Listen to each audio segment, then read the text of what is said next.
Yes, lahat pag-aaral mo. And sana makapag-asawa ka na kahit hindi kaguluhan, basta mayaman.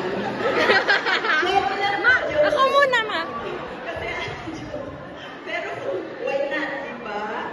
Pero darating yun dahil bait kang bata, and also God-fearing ka, and ang family mo ay mabubuting tao, lahat ng nakapaligid sa'yo,